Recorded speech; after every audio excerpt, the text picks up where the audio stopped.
Início da noite de quinta-feira. Filha, está dormindo? Perguntou Ivan em um tom tristonho, colocando a cabeça para dentro do pequenino quarto escuro. Sua mãe chegou para buscá-la. Elisa estava encolhida na cama, virada para a parede, como quem quisesse desaparecer. Caía a noite naquela quinta-feira e era chegada a tão temida hora de executar o plano da emboscada. A jovem levantou desanimada, sentou-se à beira do colchão para calçar um tênis, achou que seria coerente ser algo confortável. Se permitiu um pensamento tragicômico. Qual seria o dress code para enfrentar a morte? Desceram as escadas juntos, pai e filha, se encaminhando para a saída onde Jane aguardava. Elisa já ia partindo quando Ivan a segurou pelo pulso. Trocaram um abraço forte e emocionado e a moça pôde notar uma lágrima no rosto do pai. Vai ficar tudo bem, filha. Ivan tentava consolar a moça e a si mesmo. Fazia algumas horas que a chuva caía insistentemente. A jovem jogou seu capuz e correu ao encontro de Vera. A ruiva tinha vindo no costumeiro carro da empresa, mas ao chegar na mansão, trocou de veículo e aguardava em um outro carro preto, um bastante moderno, cedido por Ezequiel. Mãe e filha partiram sozinhas, e alguns minutos depois, Elisa olhava pelos vidros molhados, se dando conta de que trafegavam por uma pequena estrada, praticamente sem trânsito.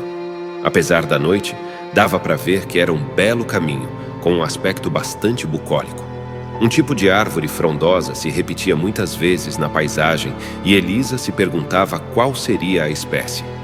Na infância, já manifestando sua personalidade intelectual, gostava de livros de ciências ambientais e chegou a cogitar a biologia como profissão, mas nunca teve essa oportunidade. Viajavam as duas quietas até que Vera quebrou o silêncio.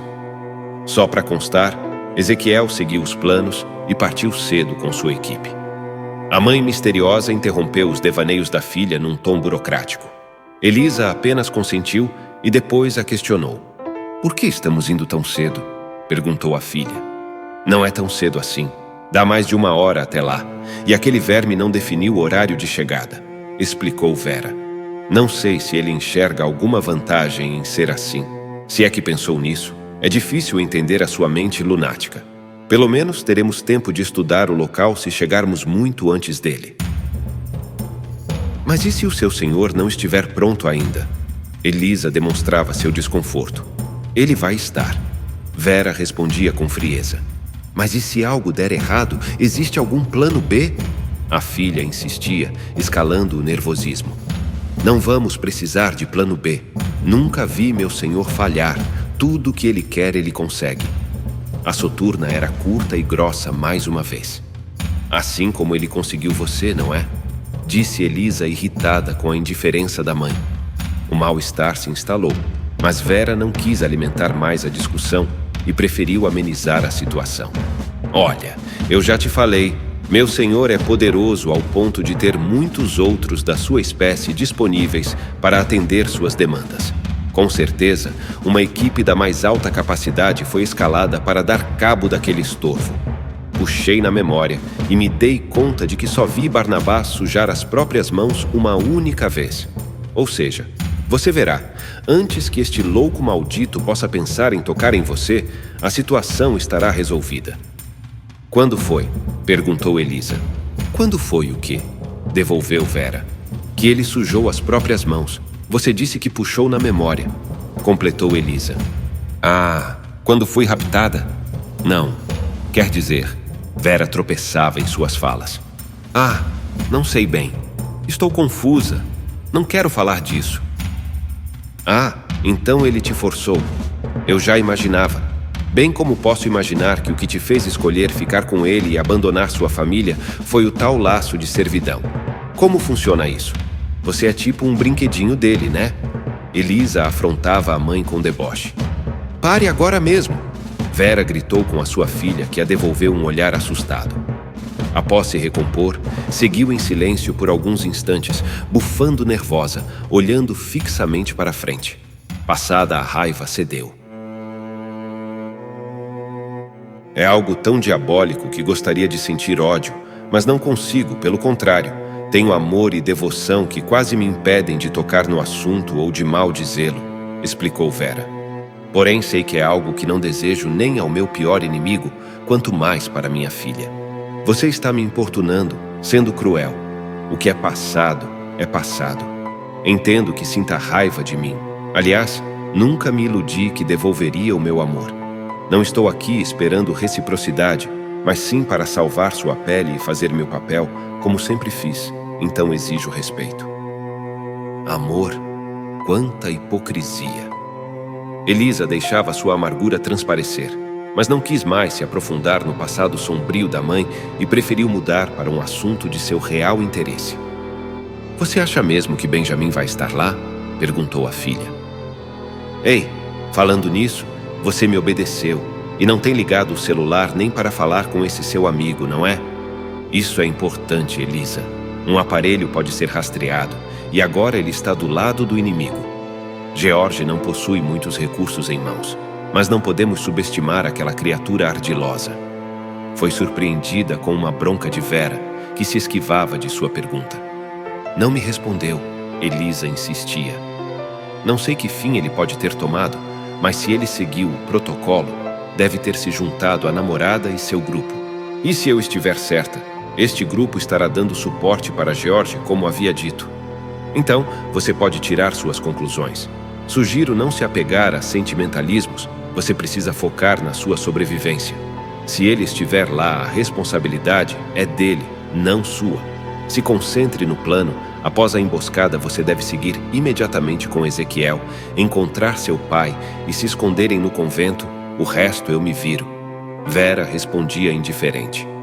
A jovem soturna tinha um tom de normalidade, uma naturalidade construída a duras penas, moldada pelas maldades macabras da sociedade que participava ativamente e que tinha custado boa parte de sua humanidade. O pouco que restava era o amor verdadeiro que guardava pela filha, mas que sabia que nunca poderia vivê-lo plenamente. Em outro ponto da cidade, mais precisamente em um desolado largo do centro, 2 veículos encostavam em frente a um já conhecido edifício. Era Ingrid com sua Honda, levando Seiko na garupa. Já em seu Ford Galaxy estavam os demais renegados: William, Robinson, Peter, Nancy, Lillian. Se somariam a George e aos seus parcos seguranças, formando o comboio que traria Elisa para seu novo mundo. Ao chegar, George já estava pronto como combinado. Aguardava no banco de trás do carro. Ingrid encostou a moto na janela ao seu lado e esperou instruções. Por que está de capacete, idiota? Resmungou George abaixando os vidros. As primeiras palavras do louco já revelavam sua irritação. Era difícil saber se ele estava apreensivo ou se era sua agressividade costumeira.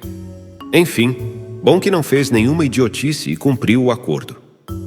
Sei que um capacete não é exatamente algo necessário para um vampiro, mas prefiro não chamar a atenção das autoridades, apesar de ninguém ligar, respondeu Ingrid sem estender muito a conversa.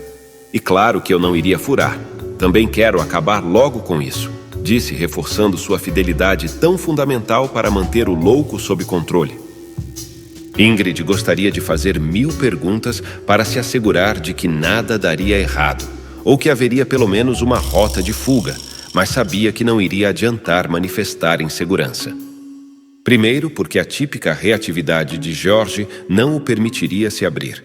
Segundo, porque na real, sabia que estar ao lado do louco era estar do lado fraco da corda. Ele era um decadente, encurralado em seus refúgios por seres muito mais poderosos. No final, era preciso ter fé na chantagem que George lançara contra Barnabás e não gastar sua energia com pessimismos. Seu grupo estaria com ela a qualquer preço e até para o tudo ou nada era o que importava. A loira fez um sinal para o grupo a acompanhar, assumiu a frente do comboio com o carro de George, tomando uma posição central, e seguiram assim. Em alguns minutos estariam no antigo porto abandonado para finalmente receberem Elisa e em alguns dias fugir junto do louco para as tais terras selvagens, como ele dizia. Ingrid sabia apenas que o destino final seria o Oriente, nada mais. Estavam todos nas mãos do vampiro.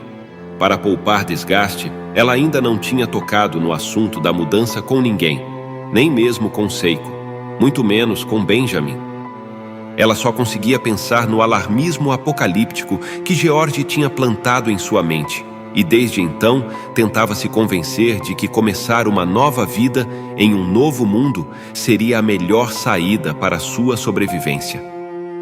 O antigo porto ficava a alguns poucos quilômetros adentrando o canal artificial que havia sido construído muitas décadas atrás, no limite sul da cidade. Na região de estuário, ficava a ponte onde Benjamin e Ingrid tinham visto o nascer do sol no outro dia. Ao passar por ali, a loira se sentiu aliviada em ter convencido Benjamin de ficar na estação. Ele seria poupado se uma tragédia fosse inevitável. Como o porto estava abandonado há muito tempo, o acesso terrestre se dava unicamente por uma estrada desativada, bastante deteriorada, lamacenta e sacolejante, que forçava velocidades bem lentas. Fora a chuva e a falta de iluminação na pista, que agravavam a situação. Seiko torcia para que não precisasse fugir por ali, pois seria impossível. Após algum sufoco, os veículos tinham adentrado o porto por uma passagem no alambrado frontal, imediatamente ao lado do portão principal, o que denunciava o descaso das autoridades com aquela antiga instalação que outrora tinha sido tão importante. George nitidamente conhecia o local e seu carro assumiu a dianteira então.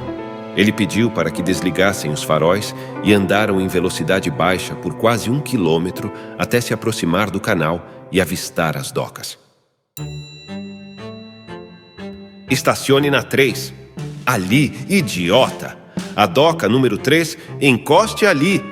Disse George, irritado com a dificuldade do humano que dirigia o carro, já que o local estava totalmente escuro e ele guiava-se apenas pelos clarões de raios.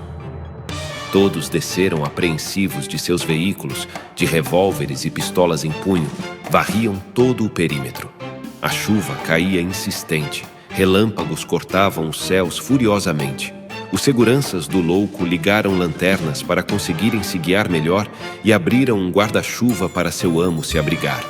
O louco instruiu a Ingrid como abrir o portão de ferro daquele galpão. Lá dentro, o espaço estava praticamente vazio. Não havia nada além de entulho acumulado em alguns pontos e uma grande pilha de caixas de madeira que quase ia até o teto. Ingrid e Seiko vasculharam o interior e deram ok para os demais entrarem. Ficaram ali por um bom tempo. A espera agravou a angústia de George, que se estressava cada vez mais. "Voltem lá! Vasculhem de novo, cretinos!" disse George irritado. Já havia passado quase 1 hora desde sua chegada, e era a 3ª vez que mandava 2 capangas rondarem o perímetro para conferirem se havia alguém chegando. Desta vez, os capangas tiveram sucesso. Os 2 voltaram apressados e avisaram que um carro preto se aproximava. Ingrid e Seiko novamente se anteciparam e posicionaram-se estrategicamente próximos ao portão para aguardar a chegada do veículo. A suspeita estava certa. Eram Vera e Elisa, finalmente. "Estão sozinhas?" gritou Ingrid, contra o barulho da chuva forte e trovões, autorizando que um segurança revistasse o carro com a lanterna. Após a confirmação de que as 2 tinham cumprido a ordem de virem a sós, Ingrid mandou desligarem os faróis e entrarem com o carro no galpão. O portão de correr se fechou atrás do veículo, trancando todos lá dentro. Era chegada a hora da entrega de Elisa. Os seguranças miravam lanternas sobre o carro e, exceto os relâmpagos que eventualmente iluminavam o recinto através de 2 vidraças no telhado, aquela era a única luz. O louco, que estava no fundo do barracão, protegido por uma barreira de subordinados, deu alguns passos à frente, se revelando ameaçadoramente, e fez sua exigência. Elisa, apesar de ofuscada, tremeu ao reconhecer a silhueta da criatura.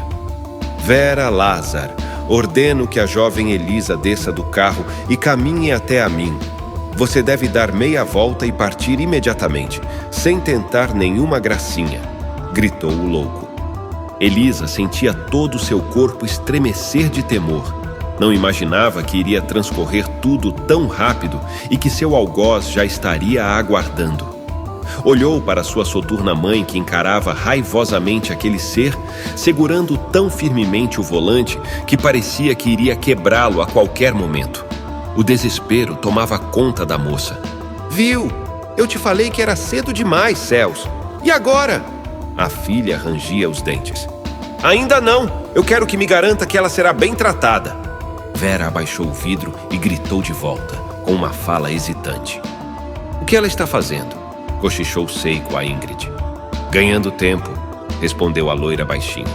Fique atento. O oriental corria os olhos por todo o galpão, fixando a visão principalmente nas duas grandes vidraças acima, que ficavam respectivamente do lado esquerdo e direito do teto bifurcado. Aguçava o olhar o máximo que podia, mas não via absolutamente nada fora do normal. Não brinque comigo, Vera. Estamos armados e nesta posição acabamos com vocês duas em um piscar de olhos. O louco deixou escapar um risinho diabólico que compunha seu nervosismo. Aguardou mais alguns segundos. Ouvia-se apenas a chuva forte no telhado antigo. Não estou brincando, quero garantias. Vera insistia em seu teatro, enquanto Elisa perdia totalmente as esperanças. Me entregue a menina ou vamos começar a atirar no 3. O louco gritou ensandecido, dando sinal para que se levantassem as armas. 1, 2. De repente, a vidraça do lado direito do teto estourou. Viu-se apenas uma sombra escura caindo junto dos estilhaços no centro do galpão, entre o carro e o louco. Não tão rápido, irmãozinho. Uma voz mansa emanou no ambiente, as lanternas mudaram de direção. A silhueta se revelou. Barnabás? George e Vera disseram simultaneamente ao reconhecerem a figura. Contrariando as expectativas de todos, o senhor de Vera tinha aparecido presencialmente. Seria o fim de George e seus comparsas? Elisa estaria a salvo?